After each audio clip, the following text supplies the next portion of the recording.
Hello दोस्तों, स्वागत है आप लोग का मैथ मैजिक में।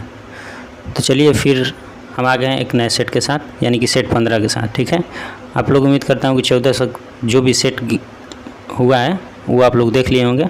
आज 15 करेंगे, तो ज़्यादा ना देर करते हुए चलिए सेट को स्टार्ट करते हैं। क्वेश्चन पहला कर रहा है कि ध्वनि तरंग की घाटी सबसे निचले हैं, यानी कि सबसे निचले भाग का कह रहा है कि ध्वनि तरंग की घाटी को क्या कहा जाता है। तो सबसे नीचे वाले भाग को कह रहा है। तो यहाँ पर देखिए दो प्रकार का होता है, एक श्रृंग होता है और एक गर्त होता है। श्रृंग और गर्त, देखिए यहाँ पर ध्वनि तरंग ऐसे होता है, ऐसे होता है, ठीक है, ऐसे होता है, ठीक ना। तो एक होता है श्रृंग और एक होता है गर्त। तो नीचे वाला भाग क्या कह रहा है कि नीचे वाला भाग का होगा, तो ऊपर वाला जो यहाँ से यहाँ तक का भाग होता है उसको श्रृंग कहते हैं, श्रृंग कहते हैं। और नीचे वाले भाग को क्या कहते हैं, गर्त। गर्त मतलब आप लोग जानते होंगे, गर्त का मतलब नीचे होता है, तो गर्त माने नीचे यहाँ पर हो जाएगा। तो नीचे वाले भाग को कह रहा है तो गर्त हो जाएगा, यानी कि ऑप्शन नंबर सी यहाँ पर हो जाएगा, ऑप्शन नंबर सी। देखिए आप लोग कंटिन्यू रहिए, चीज़ें एकदम अच्छे तरह से आ रही हैं। आप लोग को हम कोशिश करते हैं कि एकदम बढ़िया से बढ़िया कंटेंट दिया जाए और उसको अच्छा से अच्छा समझा दिया जाए, ताकि आप लोग को भी अच्छे तरह से समझ में आ जाए। ठीक है, तो चलिए स्टार्ट करते हैं। अगला क्वेश्चन कह रहा है कि देखिए अगला क्वेश्चन न्यूमेरिकल टाइप का क्वेश्चन है, इसको न्यूमेरिकल वाले सेक्शन में कर देंगे। ठीक है, इसको स्किप करते हैं। आप लोग जानते हैं कि न्यूमेरिकल अलग से आ रहा है, तो इसमें घबराने की कोई बात नहीं है। न्यूमेरिकल वाले सेक्शन में, और जो ऐसे बन रहा है क्वेश्चन इस सेक्शन में हो जाएगा। ठीक है, चलिए अगला क्वेश्चन कह रहा है कि एम मीटर का प्रतिरोध डैश होता है जिससे अधिकतम धारा इससे होकर प्रवाहित हो सके, ये बताना है। तो यहाँ पर होता है कि बहुत कम, यानी कि आम मीटर का प्रतिरोध जैसे ही कम करेंगे तो प्रतिरोध अधिकतम धारा क्या करेगा, अधिकतम धारा हो जाएगा। अगर ज़्यादा करेंगे तो कम धारा होगा, यानी कि बहुत कम होगा तो सबसे ज़्यादा अधिक हो जाएगा, यानी कि आप लोग जानते होंगे ऑप्शन नंबर डी यहाँ पर हो जाएगा। ठीक है, अगला क्वेश्चन कह रहा है कि देखिए एक अवतल दर्पण एक सीधा प्रतिबिंब तब बनाएगा जब वस्तु की दूरी, देखिए सीधा प्रतिबिंब बनाना है तो सीधा प्रतिबिंब तभी बनेगा जब वस्तु की दूरी का होगा एफ से कम होगा, यानी कि फोकस दूरी से वस्तु की दूरी अगर कम होगा तो प्रतिबिंब सीधा बनेगा। ठीक है, चलिए ऑप्शन नंबर बी यहाँ पर हो जाएगा। अगला क्वेश्चन कह रहा है कि निम्न में से कौन सा सत्य है, यहाँ पर सत्य बताना है कि कौन सा सत्य है। तो ए ऑप्शन कह रहा है कि वेग के चाल के बराबर हो सकता है, वेग चाल के बराबर हो सकता है। बी कह रहा है कि वेग चाल से ज़्यादा हो सकता है। तो देखिए वेग जो भी है, वेग हमेशा देखिए चाल से हमेशा क्या होता है, ज़्यादा होता है। वेग जो है चाल से हमेशा क्या होगा, ज़्यादा होगा, यानी कि ऑप्शन नंबर यहाँ पर डी सेटिस्फाइड कर रहा है, यानी कि डी हो जाएगा। ठीक है, चलिए अगला क्वेश्चन है कि चंद्रमा पर लोला घड़ी, देखिए चंद्रमा पर लोला घड़ी कर रहा है, चंद्रमा पर कर रहा है लोला घड़ी, तो क्या हो जाएगा, सुस्त हो जाएगा, तेज चलेगा, पृथ्वी जैसे व्यवहार करेगा, नहीं चलेगा। यहाँ पर बताना है, तो सूत्र यहाँ पर क्या हो जाएगा, यहाँ से जैसे ही चंद्रमा पर जाएगा तो सुस्त हो जाएगा, कहीं से वायुमंडलीय दबाव के कारण वहाँ पर क्या हो जाएगा, सुस्त हो जाएगा, यानी कि ऑप्शन नंबर ये हो जाएगा यहाँ पर। ठीक है, चलिए देखिए इधर उधर हो गया, यहाँ पर ऑप्शन नंबर ये हो जाएगा, यानी कि कुछ सुस्त हो जाएगा। ठीक है, पृथ्वी से सुस्त हो जाएगा। अगला क्वेश्चन देख लेते हैं। अगला क्वेश्चन कह रहा है कि निम्न में से कौन सा शहर गोमती नदी के तट पर स्थित है। देखिए यहाँ पर बताना है कि गोमती नदी के तट पर, तो आप लोग जानते हैं कि लखनऊ जो है कि गोमती नदी के तट पर स्थित है, तो यहाँ पर ऑप्शन नंबर ए लखनऊ हो जाएगा। ठीक है, अगला क्वेश्चन कह रहा है कि प्रसिद्ध उपन्यास अनटचेबल किसके द्वारा लिखा गया है। अनटचेबल किसके द्वारा लिखा गया है, तो देखिए अनटचेबल जो लिखा गया है वो मुल्क राज आनंद के द्वारा लिखा गया है। ठीक है, अनटचेबल किसके द्वारा, तो मुल्क राज आनंद के, यानी कि ऑप्शन नंबर बी के द्वारा, यानी कि छुआछूत के भाव से लिखा गया है। छुआछूत, अनटचेबल में छुआछूत होता है, तो छुआछूत के भाग से। ठीक है, अगला क्वेश्चन कह रहा है कि दिसंबर 2021 के लिए ICC player of the month का पुरस्कार, देखिए ICC player of the month बोल रहा है, एक मंथ होता है, एक ईयर भी होता है, तो मंथ का पूछ रहा है, तो मंथ में कौन किसको मिला है, किस खिलाड़ी को मिला है, तो यहाँ पर हो जाएंगे एजाज पटेल, यानी कि option number C, option number C हो जाएंगे यहाँ पर। ठीक है, अगला क्वेश्चन कह रहा है, देखिए अगला क्वेश्चन कह रहा है कि निम्नलिखित में से कौन सी भौतिक मात्राओं की कोई इकाई नहीं है। देखिए भौतिक मात्रा की कोई इकाई नहीं है, ये बताना है, तो किसकी कोई इकाई नहीं होती है। तो यहाँ पर आप लोग जानते हैं कि विकृति जो है इसकी कोई इकाई नहीं है। ठीक है, तो विकृति का इकाई नहीं होता है। ठीक है, यानी कि ऑप्शन नंबर सी हो जाएगा। अगला क्वेश्चन देखिए न्यूमेरिकल है, न्यूमेरिकल को स्किप कर रहे हैं, जो भी न्यूमेरिकल है उसको स्किप कर रहे हैं, आगे बढ़ रहे हैं।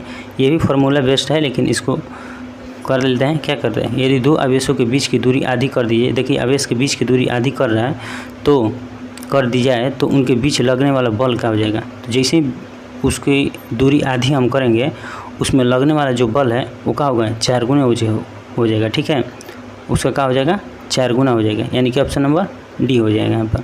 अगला क्वेश्चन कह रहा है कि निम्नलिखित में से कौन इकोलॉजिकल फुटप्रिंट को मापने की इकाई है। देखिए इकोलॉजिकल फुटप्रिंट को मापने की इकाई बता रहा है तो कौन सा है, तो यहाँ पर ऑप्शन नंबर डी हो जाएगा, ग्लोबल हेक्टर, यानी कि ऑप्शन नंबर डी हो जाएगा, ग्लोबल हेक्टर। ठीक है, अगला क्वेश्चन कर रहा है, देखिए अगला क्वेश्चन कर रहा है कि पोलियोमाइलाइटिस डैश की वजह से होता है, किसके वजह से होता है, यानी कि विषाणु के, कीड़ों की, जीवाणु के और कवक के, ये बताना है। तो यहाँ पर जो भी ये बीमारी है तो ये होता है किसके कारण, तो यहाँ पर विषाणु के कारण होता है। ठीक है, विषाणु के कारण होता है।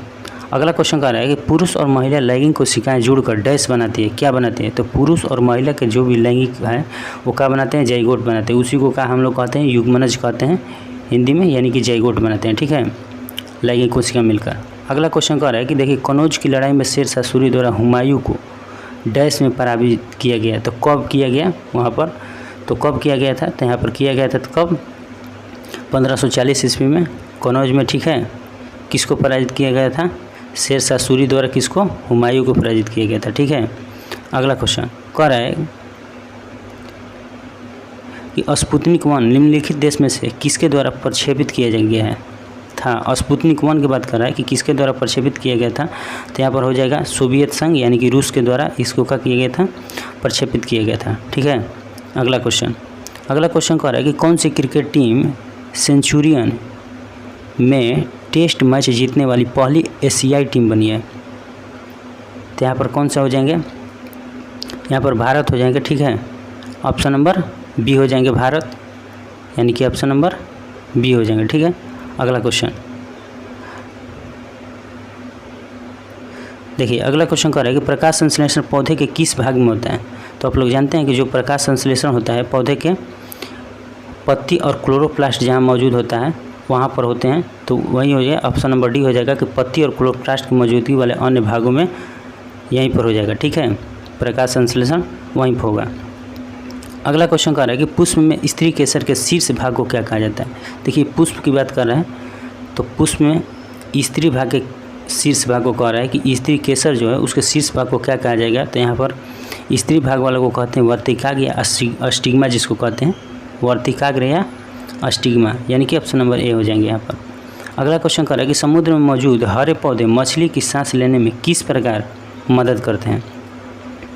तो किस प्रकार मदद करते हैं कि वे ऑक्सीजन को क्या करते हैं, निकालते हैं। वे ऑक्सीजन क्या करते हैं, निकालते हैं, जिससे मछली क्या करती है, सांस लेती है, और वो सांस लेने में इसीलिए मौजूद होते हैं, यानी कि ऑक्सीजन उसको देते हैं। अगला क्वेश्चन कर रहा है कि देखिए अगला क्वेश्चन कर रहा है कि पुरुषों में वृषण कोष शरीर से बाहर क्यों होता है। देखिए पुरुष में जो वृषण कोष होता है शरीर से बाहर इसलिए होता है क्योंकि इसका टेम्परेचर जो होता है ना, इसका टेम्परेचर जो होता है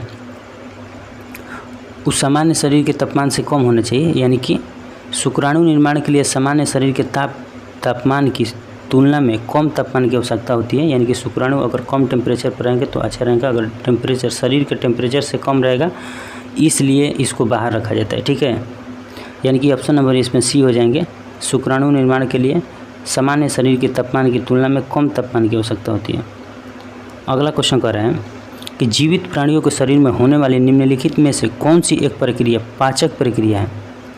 पाचक प्रक्रिया बताना है, तो यहाँ पर पाचक प्रक्रिया हो जाए प्रोटीन का अमीनो अम्ल में विघटन, यानी कि प्रोटीन का अमीनो अम्ल में टूटना ही का है पाचन क्रिया है। ठीक है, यानी कि ऑप्शन नंबर ए हो जाएंगे यहाँ पर। अगला क्वेश्चन कह रहा है कि सुबेरिन नामक कार्बनिक पदार्थ जमा रहता है, कहाँ जमा रहता है ये बताना है। तो सुबेरिन नामक जो कार्बनिक पदार्थ है वो कॉर्क कोशिका में जमा रहता है, किसमें, तो कॉर्क, यानी कि ऑप्शन नंबर डी हो जाएंगे, कॉर्क कोशिका में जमा रहते हैं। अगला क्वेश्चन कर रहा है कि भारत में प्रोजेक्ट टाइगर किस वर्ष शुरू हुआ था। देखिए प्रोजेक्ट टाइगर की बात कर रहा है तो प्रोजेक्ट टाइगर की शुरुआत भारत में 1973 में किया गया था, यानी कि ऑप्शन नंबर डी हो जाएगा। ठीक है, अगला क्वेश्चन, निम्नलिखित में से कौन सा एक शास्त्रीय नृत्य नाटक है। शास्त्रीय नृत्य नाटक है ये बताना है।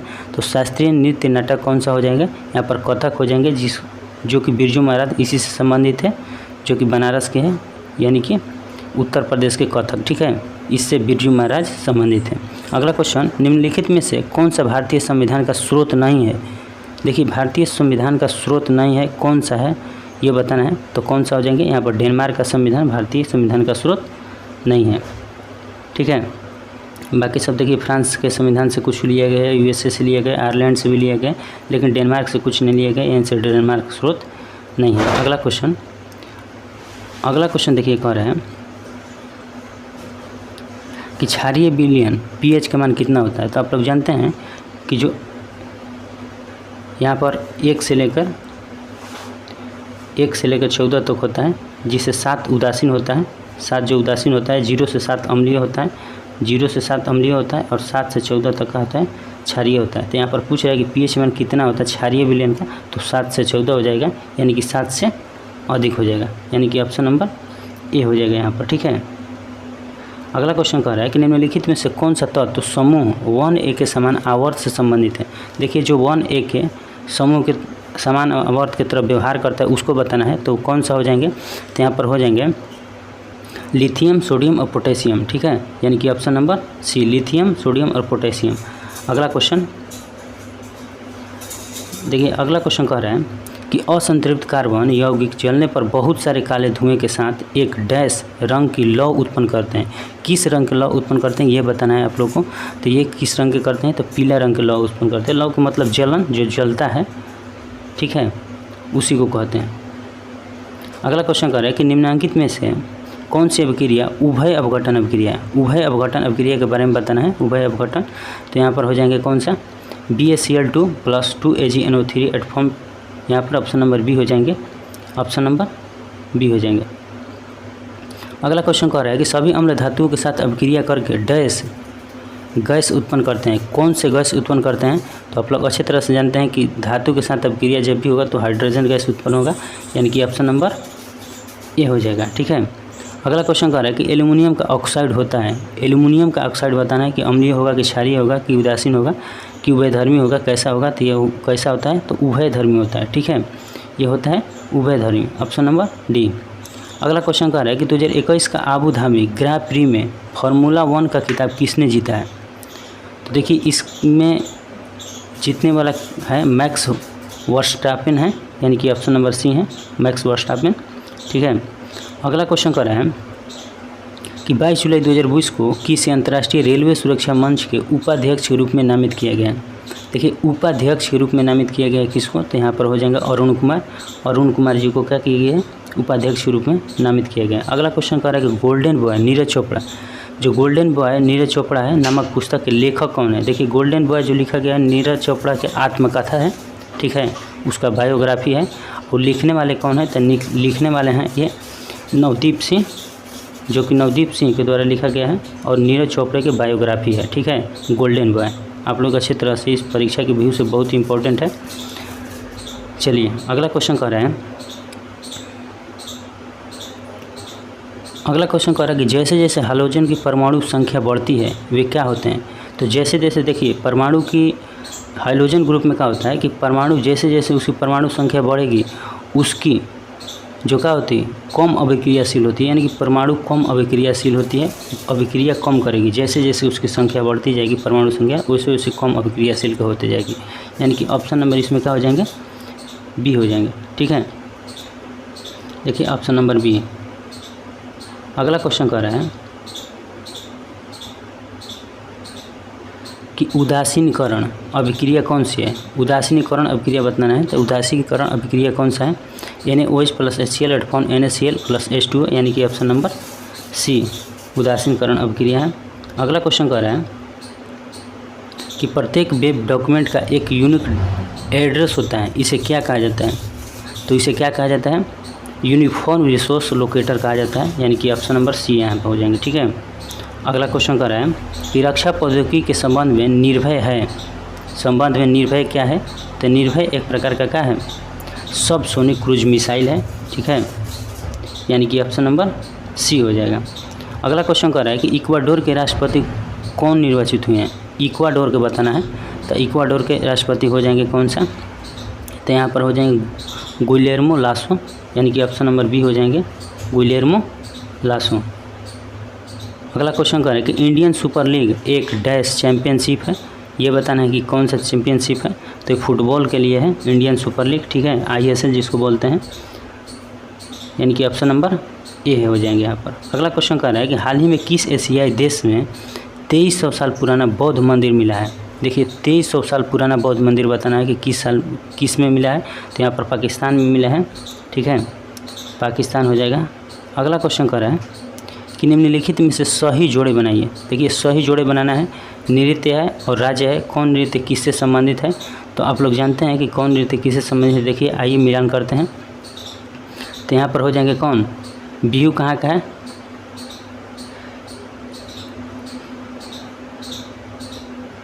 देखिए बिहू कहाँ का है? देखिए सेम है, एकदम कुछ करना नहीं है यहाँ पर। बिहू असम का है। बिहू कहाँ का है? असम का है। देखिए मिलान करते हैं, आइए। बिहू असम का है, ओणम केरल का है, पोंगल तमिलनाडु का है और बैसाखी कहाँ का है?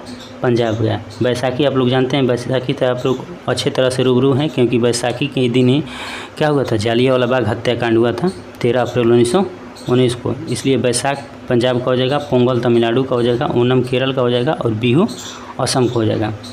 चलिए अगला क्वेश्चन देख लेते हैं। अगला क्वेश्चन कह रहा है कि स्वच्छ सर्वेक्षण किस मंत्रालय की पहल है? देखिए स्वच्छ सर्वेक्षण कौन मंत्रालय जारी करता है, ये बताना है आपको।